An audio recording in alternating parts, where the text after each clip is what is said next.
بسم اللہ الرحمن الرحیم۔ بھئی اللہ جل جلالہ نے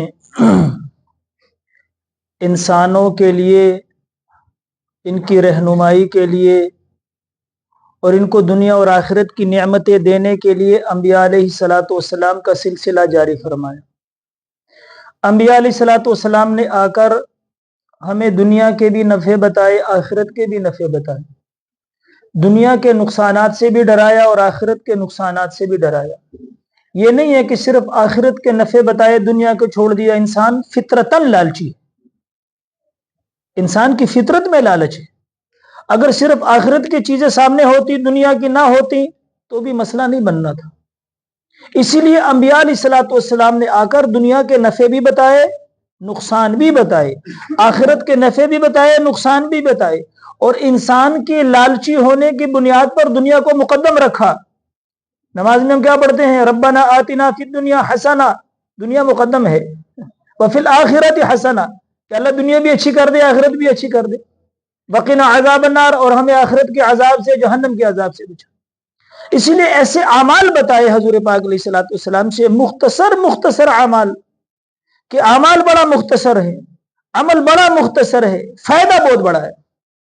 علامہ سنی رحمت اللہ علیہ نے پھر وہاں سے وہ بات جو ہے نا، وہ کشف النقاب، یہ ترمذی کے اما یقول ترمذی و فی الباب کے اوپر 11 جلدوں میں کتاب ہے، اس کی جلد نمبر 5 صفحہ نمبر 33 کے اوپر ایک دعا ہے، بالفاظ دیگر ایک چھوٹا سا عمل ہے۔ حضور پاک علیہ الصلوۃ والسلام نے فرمایا، مختصراً عرض کرتا ہوں کہ جو آدمی یہ عمل ہر نماز کے بعد کرے تو اللہ میاں قسم کھاتے ہیں۔ بھائی اللہ کو قسم کھانے کی ضرورت ہے کوئی نہیں، لیکن چونکہ ہم لالچی ہیں اور دنیا کی چیزیں تو سمجھ میں آ جاتی ہیں، آخرت کی آتی نہیں۔ بھائی آخرت سامنے جو نہیں ہے نا، تو آخرت کی چیزیں آتی بھی نہیں سامنے، تو ہم لالچی ہیں۔ اسی لیے اللہ نے قسم کھا کے بتایا کہ جو مومن یہ اعمال کرے گا، ہر نماز کے بعد کرے گا، اللہ فرماتے ہیں میں اس کو 7 انعامات دوں گا۔ عمل بڑا مختصر ہے، کرنا کیا ہے بھائی؟ حضور نے فرمایا جو ہر نماز کے بعد ایک دفعہ سورۃ الفاتحہ، الحمدللہ رب العالمین الرحمن الرحیم وللضالین آمین تک پوری سورۃ فاتحہ پڑھے، اور ایک دفعہ آیت الکرسی، ایک دفعہ پڑھے آیت الکرسی، پھر سورہ آل عمران کی، جو سورہ آل عمران شروع ہوتی ہے اس کے غالباً پہلے ہی صفحے پر شہید اللہ انہ لا الہ الا ہو والملائکۃ واولو العلم قائما بالقسط لا الہ الا هو العزیز الحکیم ان الدین عند اللہ الاسلام، یہ 2 آیتیں یہ ہیں، 2 آیتیں یہ پڑھے، اور 2 آیتیں اگلے صفحے کے اوپر ہے، قل اللہم مالک الملک تؤتی الملک من تشاء وتنزع الملک ممن تشاء وتعز من تشاء وتذل من تشاء بیدک الخیر انک علی کل شیء قدیر، اور 7 والی آیتیں۔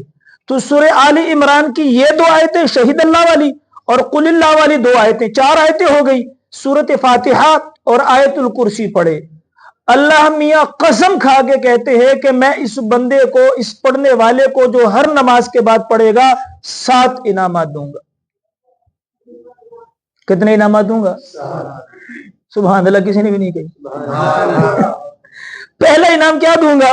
فرمایا کہ اس کا ٹھکانہ جنت ہوگا، اس کا ٹھکانہ جنت ہوگا جس میں یہ رہے۔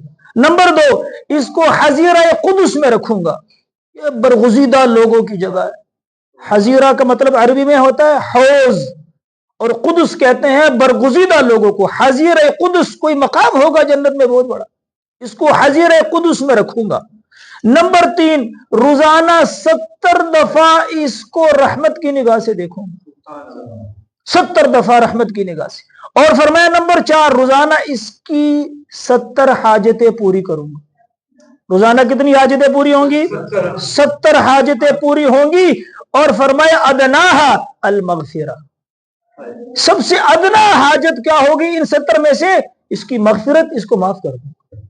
نمبر 5، فرمایا جب دشمن کے مقابلے میں یہ کھڑا ہوگا تو اس کی مدد کروں گا، اس کو مضبوط کروں گا، اور اگر دشمن اس پر حملہ آور ہو گیا تو فرمایا اس کی نصرت کروں گا، اس کی مدد کروں گا۔